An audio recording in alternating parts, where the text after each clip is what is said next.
Shalom Bapak Ibu Saudara sekalian, puji Tuhan. Senang sekali bisa jumpa lagi dalam program Bible Study Online CK7.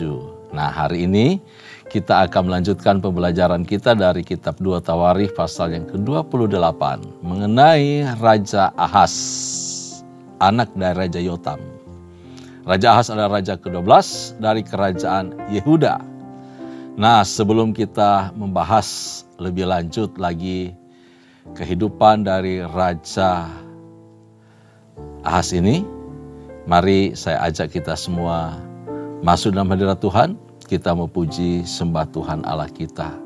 Kita minta hikmat, kita minta pengurapan Tuhan turun atas kita. Haleluya.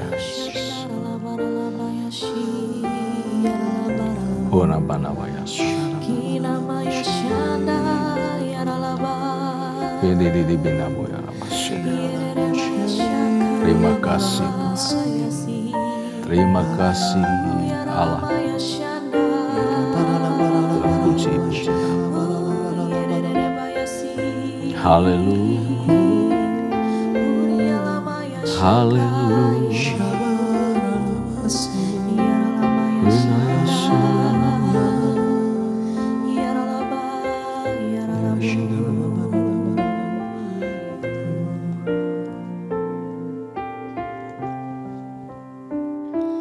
Kau sungguh indah tiada taranya, sungguh menakjubkan, sungguh ajaib untuk dimengerti, lebih dari semua yang ada.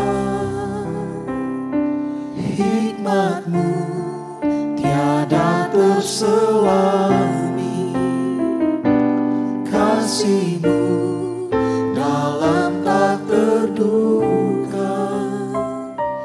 Kau sungguh indah tiada taranya, mulia dan berkuasa.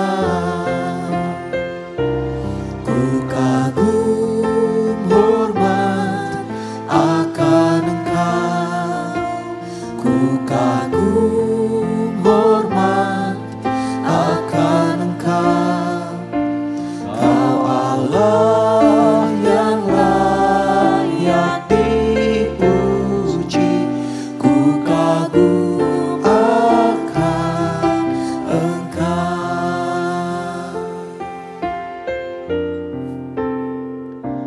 Kau sungguh indah tiada taranya, sungguh menakjubkan, sungguh ajaib untuk dimengerti, lebih dari semua yang ada. Hikmat-Mu tiada terselami, kasih-Mu dalam tak terduga. Kau sungguh indah tiada taranya, mulia dan berkuasa.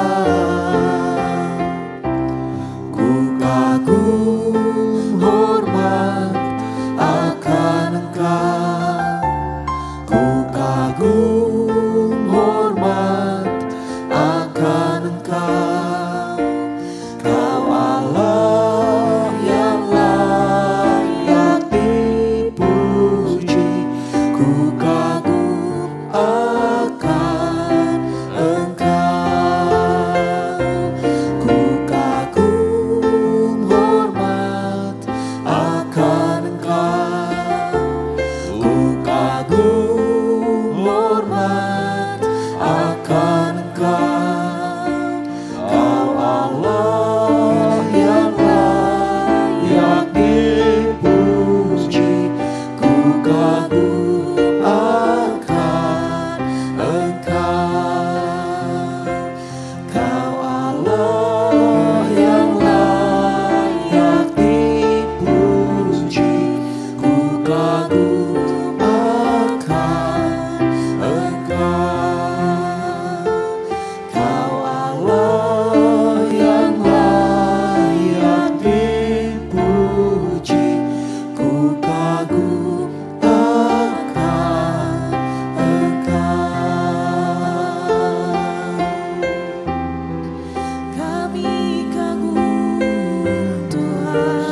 dan Tuhan buat hatiku selalu aku hormat akan kemuliaan kuasa kebenaran membuatku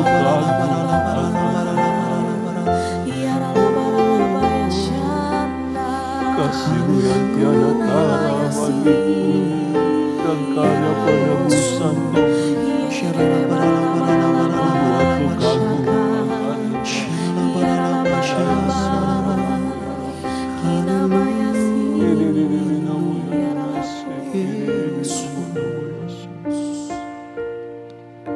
Kau telah buktikan cinta-Mu padaku.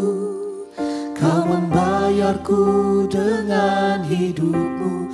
Ku bersyukur yang ada padaku, semuanya milik-Mu.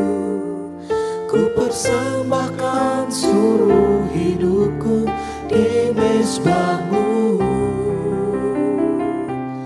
Hanya Kau yang menjadi tempat jawaban. Hanya Kau tempatku berharap. Berjalan bersama-Mu ku takkan goyah, sebab tangan kasih-Mu tersedia bagiku. Selamanya Kau ku cinta.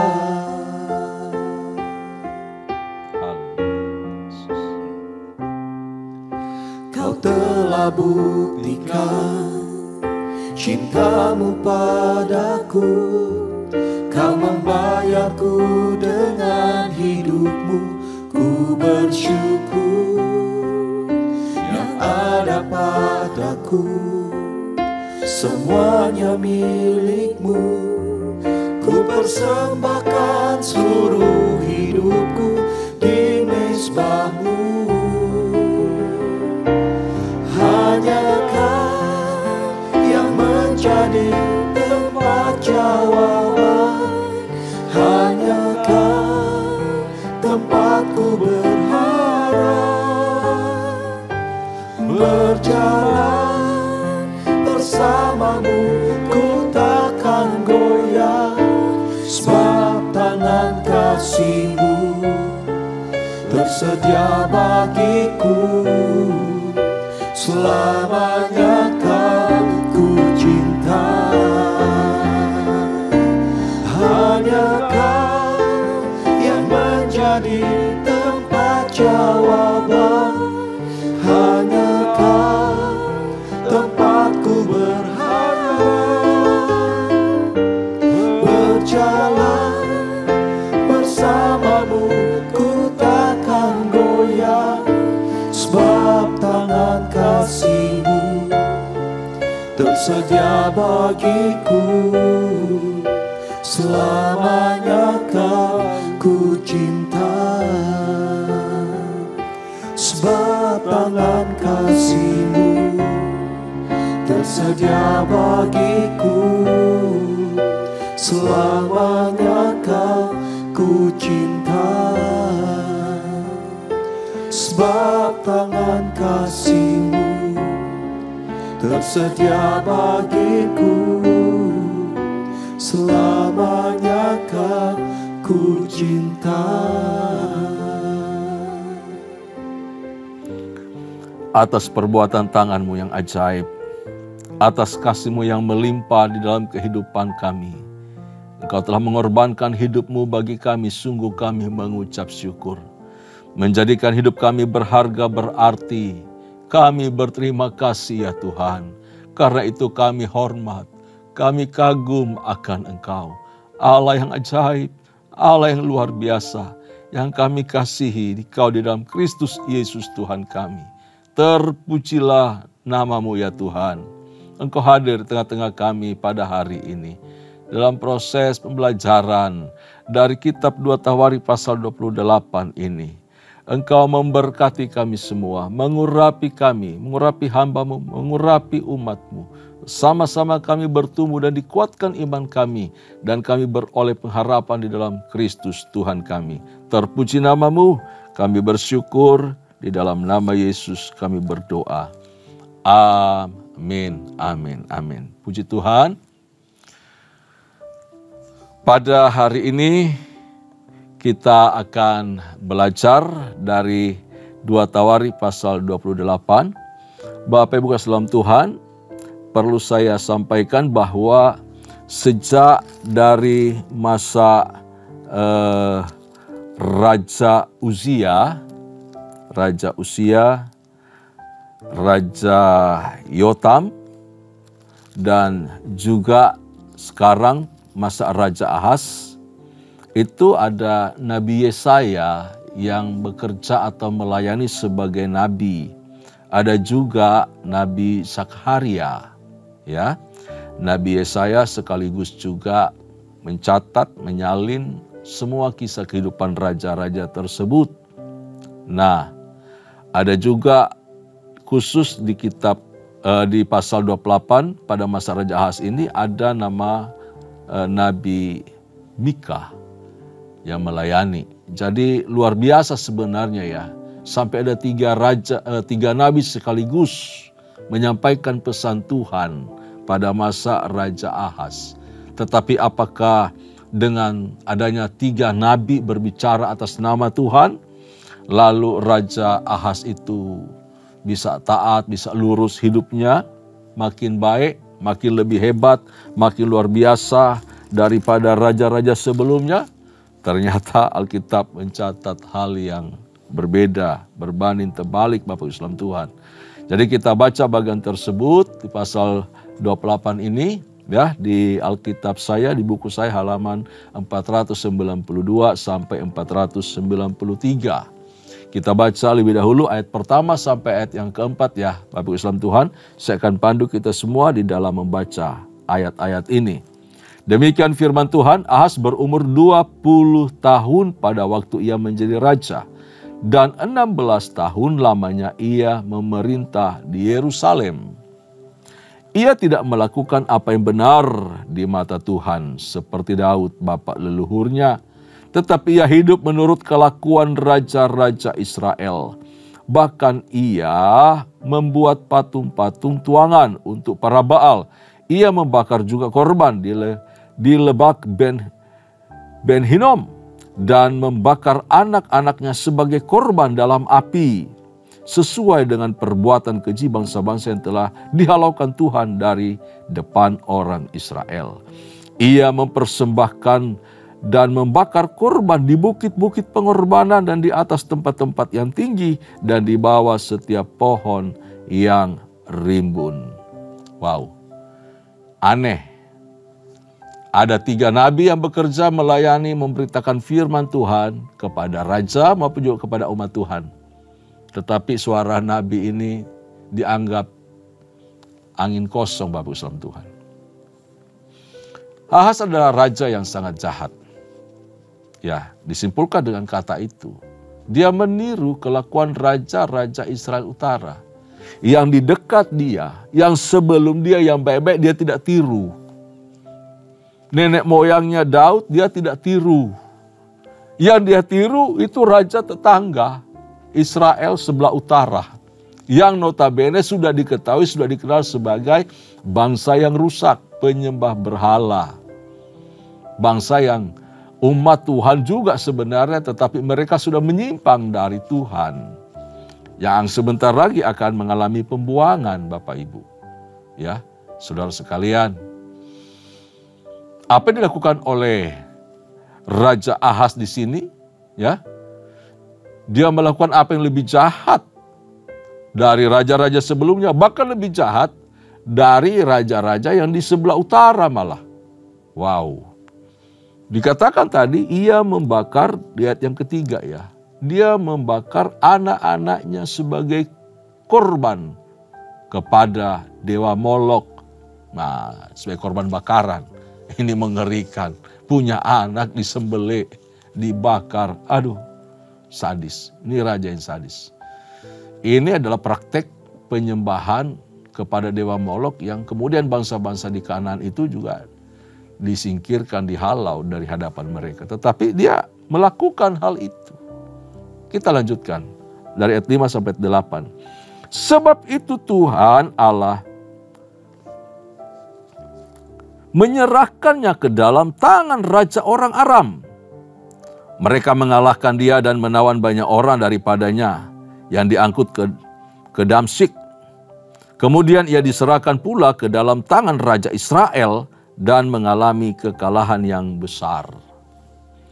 Sebab pada sehari Pekah bin Remalia menewaskan di Yehuda 120.000 orang, semuanya orang-orang yang tangkas, oleh karena mereka telah meninggalkan Tuhan, Allah nenek moyang mereka. Dan Sikrih pahlawan dari Efraim membunuh Maaseya anak raja, Asrikam kepala istana, dan Elkana orang kedua di bawah raja. Dibunuh semua 3 orang itu oleh seorang yang bernama Sikrih. Ayat 8. Orang Israel menawan dari saudara-saudaranya 200.000 orang, yakni perempuan-perempuan serta anak-anak lelaki dan anak-anak perempuan.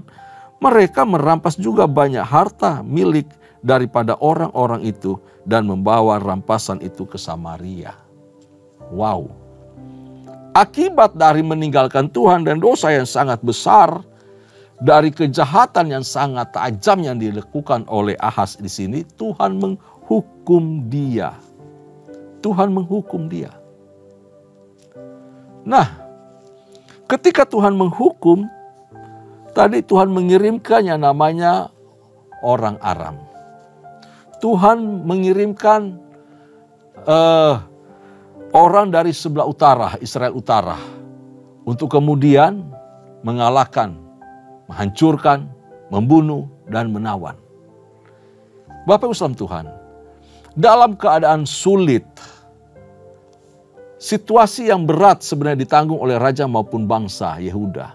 Tapi hal itu tidak membuat kemudian mata dan hati dari Raja Ahaz ini terbuka lalu mencari Tuhan. Dia berpaling kepada Tuhan gitu. Tidak sama sekali. Dia tidak pernah ada niat untuk bertobat. Si Ahaz malah justru semakin fasik, semakin jauh dari hadapan Tuhan. Kekalahan dari bangsa Damsyik tadi, dari bangsa Aram, dan kemudian apa yang dilakukan oleh Raja Utara, Yerobeam II waktu itu memerintah. Wow, tidak membuat dia kemudian mencari Tuhan, malah makin jahat. Semua hukuman itu tidak juga membuat dia kemudian menyesal dari kesalahannya. Si Ahaz malah makin rusak hidupnya Bapak Ibu Tuhan. Ahaz mencari dewa-dewa sesembahan baru. Dikatakan dia malah mengikuti apa yang disembah oleh bangsa-bangsa lain. Dia makin tidak hormat sama Tuhan. Dia berlaku konyol. Raja ini raja nggak punya hati nurani sepertinya. Bahkan dia mengorbankan rakyat. Pergi dibiarkan terbuang ini. Dirampas, dibawa, ditawan oleh saudara Israel Utara. Dan sangat beruntung sebenarnya rakyat yang menjadi korban di sini, ibu-ibu dan anak-anak ditawan, harta bendanya dibawa. Dan ayat 9, suatu yang luar biasa terjadi. Ini sebenarnya menjadi teguran besar. Ada perbandingan dahsyat, ya, bisa kita lihat. Tetapi di sana ada seorang nabi Tuhan yang bernama Oded. Tiba-tiba ada muncul nama Oded di sini. Bukan nabi yang terkenal, tapi Tuhan pasti berbicara kepadanya untuk sampaikan. Ia pergi menemui tentara yang pulang ke Samaria dan berkata kepada mereka, jadi nabi ini ketemu di tengah jalan, dalam perjalanan menuju ke Samaria. Ya, lalu dia bicara kepada para prajurit yang menawan saudara-saudaranya di sebelah utara. Lihatlah, karena kehangatan murkanya kepada Yehuda, Tuhan Allah nenek moyangmu menyerahkan mereka ke dalam tanganmu, dan kamu telah mengadakan pembunuhan di antara mereka dengan kegeraman yang sampai ke langit. Wah, berarti dahsyat banget pembunuhan, pembantaian itu. Ya, perang yang dilakukan oleh Israel Utara kepada Selatan. Sampai jeritan dan kehancuran itu ke hadapan Tuhan, ke telinga Tuhan. Dan Tuhan memperhatikan. Dan sekarang kamu bermaksud menaklukkan orang Yehuda dan Yerusalem, menjadi hambamu laki-laki dan perempuan. Tidak adakah pada kamu sendiri kesalahan yang besar terhadap Tuhan Allahmu? Jadi Nabi ini menegur, kamu ini sama-sama orang berdosa, sama-sama jahat di hadapan Tuhan. Gitu ya. Waduh. Jadi kalau kamu sadar tahu punya kesalahan, dan Yehuda dihukum oleh kesalahan mereka, kenapa kamu perlakukan demikian saudara-saudaramu? Kamu membunuh dan yang lemah kamu tawan jadi budakmu. Kekayaannya kamu rampas. Ayat 11, maka sekarang dengarkanlah kataku ini. Kembalikanlah orang-orang yang kamu tawan dari saudara-saudaramu itu, karena murka Allah menyala-nyala terhadap kamu. Wow, ternyata Tuhan sudah geram juga sama tindakan saudara-saudaranya Yehuda, yaitu Israel sebelah utara itu. Cepat-cepat diutus sang nabi untuk berbicara kepada mereka, menghentikan tindakan mereka. Lalu bangkitlah beberapa pemimpin Bani Efraim, yakni Asaria bin Yohanan, Berekia bin Mesilemot, Yehiskia bin Salum, dan Amasa bin Hadlai, menghadapi orang-orang yang pulang dari perang. Dan berkata kepada mereka, jangan bawa tawanan-tawanan itu kemari, sebab maksudmu itu menjadikan kita bersalah terhadap Tuhan, dan menambah dosa dan kesalahan kita. Sudah cukup besar kesalahan kita, dan murka yang menyala-nyala telah menimpa Israel. Lalu orang-orang yang bersenjata itu meninggalkan tawanan dan barang-barang rampasannya di muka para pemimpin dan seluruh jemaah. Dan orang-orang yang ditunjuk dengan disebut namanya bangkit, lalu menjemput para tawanan itu. Semua orang yang telanjang mereka berikan pakaian dari rampasan itu. Orang-orang itu diberi pakaian, kasut, makanan, dan minuman. Mereka diurapi dengan minyak, dan semua yang terlalu payah untuk berjalan diangkut dengan keledai dan dibawa ke Yeriko, kota pohon korma, dekat saudara-saudara mereka. Sesudah itu orang Israel itu pulang ke Samaria. Bapak Ibu kekasih dalam Tuhan, saya katakan tadi berbanding terbalik apa yang dilakukan oleh Ahaz dan Yehuda dengan orang-orang Efraim, saudara-saudara di sebelah utara. Ketika mendengar teguran Tuhan lewat Nabi Oded, mereka seperti disengat dan ada spirit ketakutan. Takut terhadap hukuman Tuhan juga menimpa mereka. Mereka menyadari bahwa cukuplah kita sudah meninggalkan Tuhan dan hukuman Tuhan atas Israel. Apa kita menambah lagi dosa-dosa kita terhadap saudara kita, saudara Yehuda ini? Sudah kembalikan semua tawanan-tawanan itu. Dan juga rampasan-rampasan yang ada. Wow, hebat sekali. Mereka merespon suara Tuhan. Ya, mereka merespon suara Tuhan. Orang Efraim ini tidak seperti Ahaz, ya, yang hidup menyakiti hati Tuhan. Orang-orang Efraim ini respect sama Nabi, sama suara Tuhan. Mereka percaya itu adalah suara Tuhan, hardikan dari Tuhan, didikan dari Tuhan, dan supaya mereka tidak melakukan kejahatan yang lebih besar lagi. Bapak Ibu Saudara sekalian, Aram, lalu kemudian Israel Utara yang sudah menjadi alat penghukum bagi Raja Ahaz dan Yehuda, tidak mempan. Tidak membuat raja itu kemudian bertobat atau cari Tuhan. Makin asik dia. Kita perhatikan, dampaknya luar biasa. Tetapi saya salut dan diberkati di ayat yang ke-15 tadi. Orang-orang umat Tuhan, umat Yehuda yang ditawan itu kemudian dibebaskan. Tidak hanya dilepaskan begitu saja, tetapi dikatakan semua orang yang telanjang mereka berikan pakaian dari rampasan itu. Dikembalikan lalu dipakaikan baju. Kalimat berikutnya, orang-orang itu diberi pakaian lalu kasut. Alas kaki dikasih. Makanan dan minuman diberi supaya mereka kuat dan kenyang. Mereka diurapi dengan minyak, artinya diolesin minyak untuk pengobatan. Luka-lukanya disembuhkan, dipulihkan. Aduh, ini pelayanan luar biasa dilakukan oleh saudara-saudara mereka. Pasti di situ terjadi rekonsiliasi, saling memaafkan, saling mengampuni. Itu kalau dampak dengar suara Tuhan, sadar dan bertobat. Mereka diurapi dengan minyak dan semua yang terluka payah untuk berjalan diangkut dengan keledai. Yang sudah capek lelah tidak kuat berjalan karena luka diangkut dengan keledai. Lalu mereka dibawa ke Yeriko berbatasan dengan selatan. Bapak Ibu salam Tuhan, ini tindakan luar biasa. Balas dari kesalahan mereka telah menawan. Mereka rawat, mereka kembalikan. Ini tindakan luar biasa dari saudara-saudara yang bertobat dari kesalahannya, yang sadar bahwa apa mereka lakukan adalah bertentangan dengan kehendak Tuhan.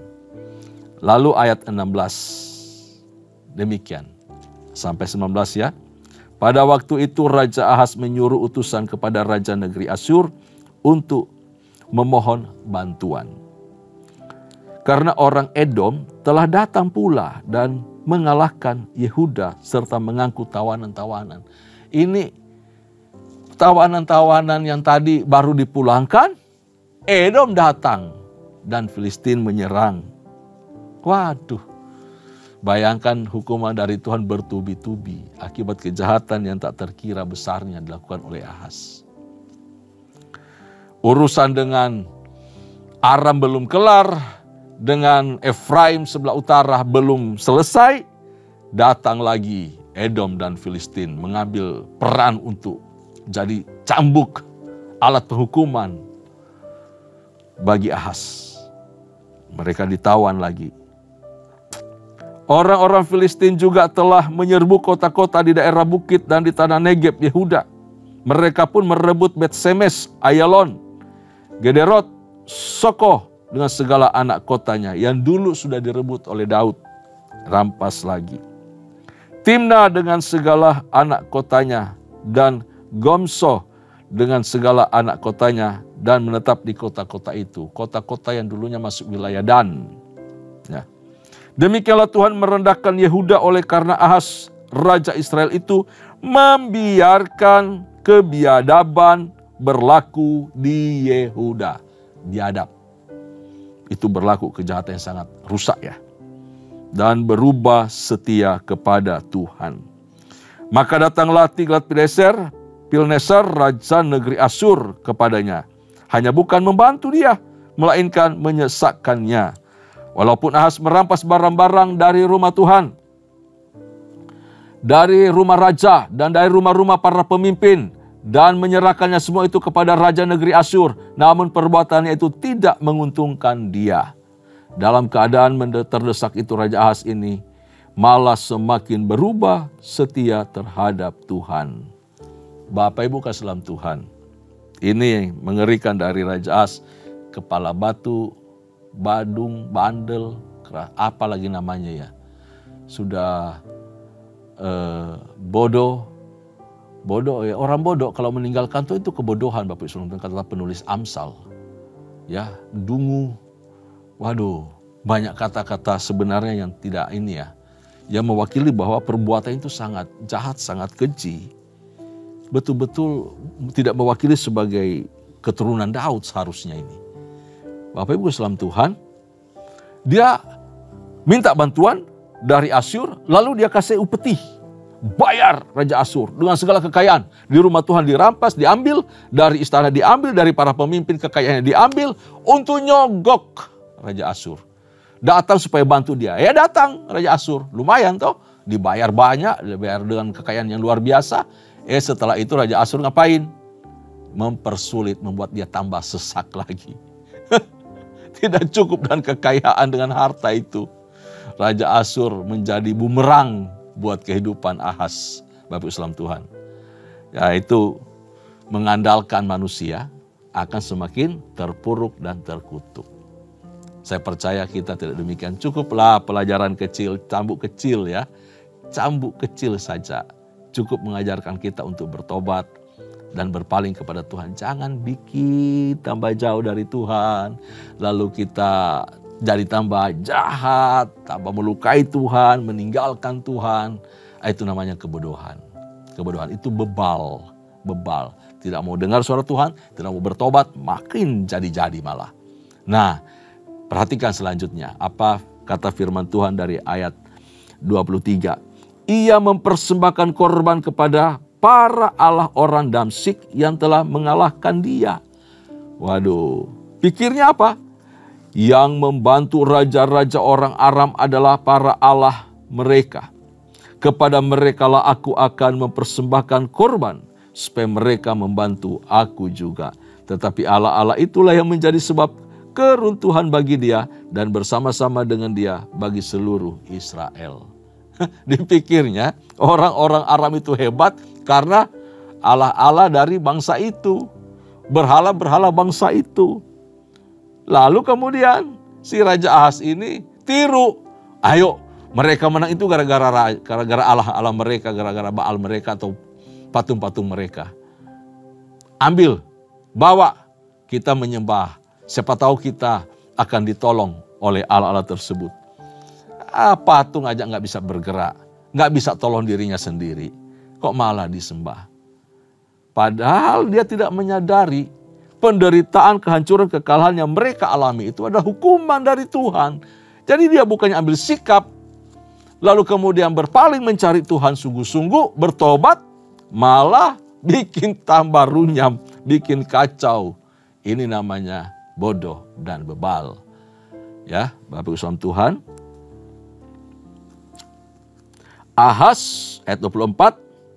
Ahaz mengumpulkan perkakas-perkakas rumah Allah dan menghancurkannya. Ia menutup pintu rumah Tuhan, lalu membuat mezbah-mezbah bagi dirinya di segenap penjuru Yerusalem. Di tiap-tiap kota di Yehuda, ia membuat bukit-bukit pengorbanan untuk membakar korban bagi Allah lain. Dengan demikian ia menyakiti hati Tuhan, Allah nenek moyangnya. Waduh, makin degil hatinya Bapak Islam Tuhan. Bait Allah makin dikosongkan, rumah Tuhan perbenarannya makin diludesin sama dia. Perkakas-perkakas semua diambil sama dia, dihancurkan. Pintu-pintu rumah Tuhan, waduh, dipakai untuk apa?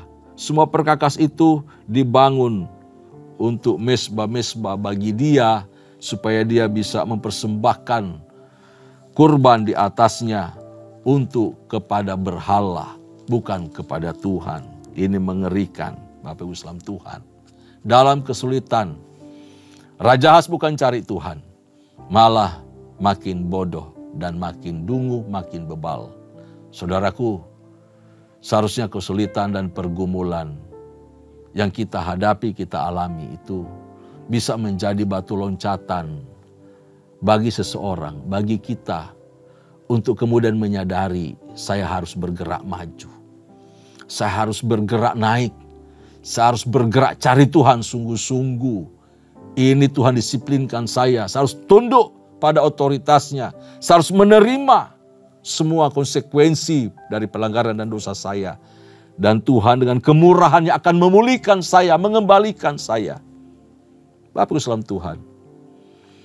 Kalau dalam kondisi tersebut, lalu kemudian kita menyadarinya dengan baik, bergerak ke arah Tuhan, kita akan bertumbuh dewasa secara rohani. Kita akan pulih, kita akan kuat kembali.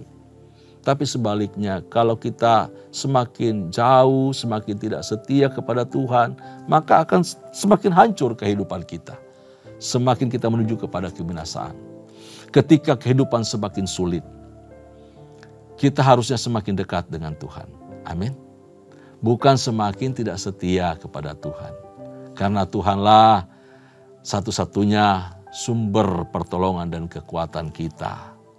Hukuman dari Tuhan dengan kekalahan dari bangsa Aram, dari orang Filistin, dari orang Edom, itu tidak menjadikan Ahaz itu sadar dan bertobat.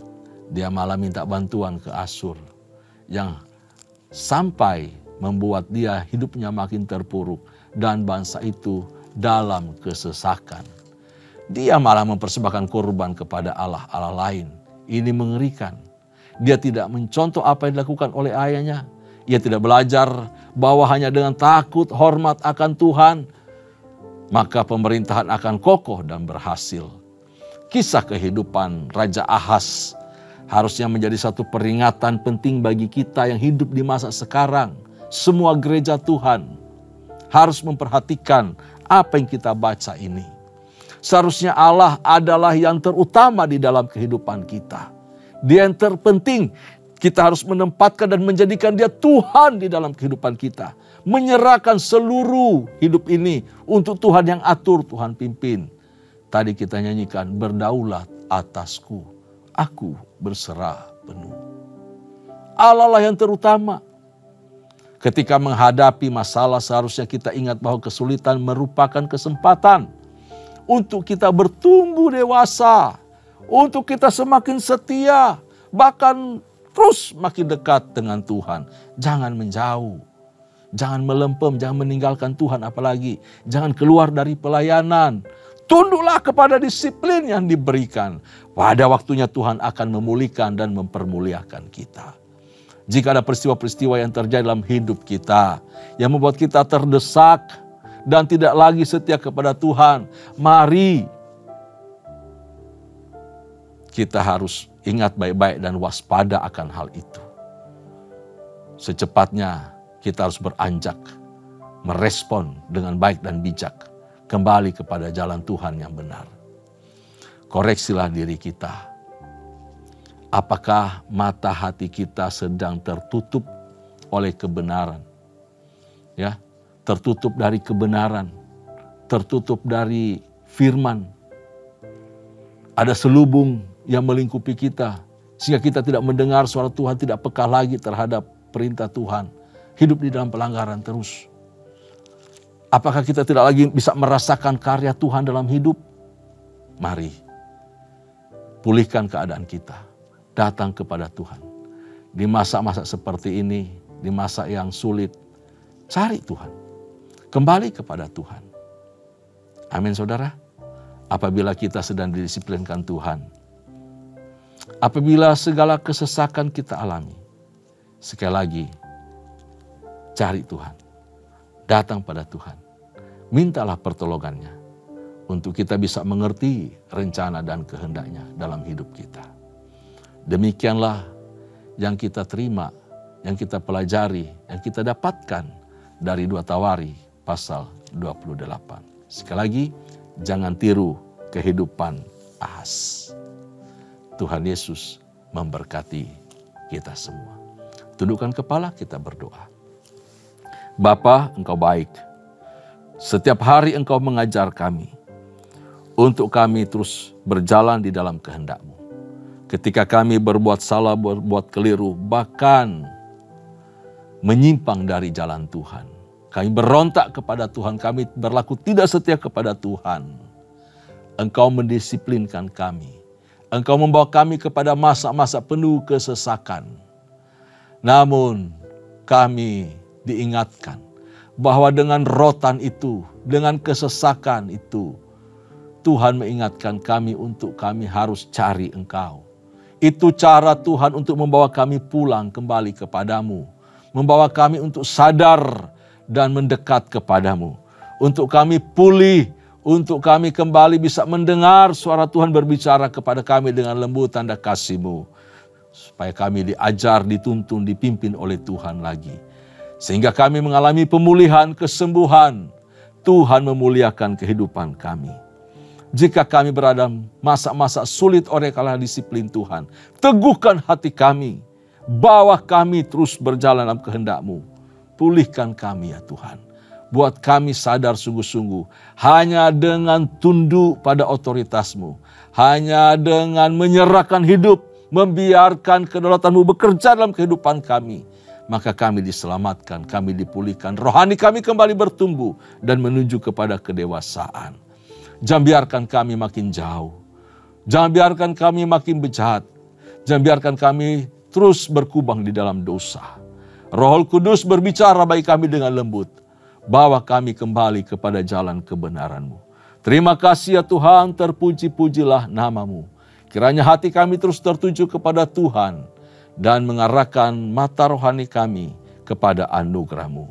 Berkati semua jemaat Tuhan, berkati semua umat-Mu, berkati kepala rumah tangga, berkati ibu-ibu, berkati anak-anak, berkati kami semua. Usaha pekerjaan kami, bisnis pelayanan kami, dan semua dikerjakan tangan kami, Tuhan jadikan berhasil.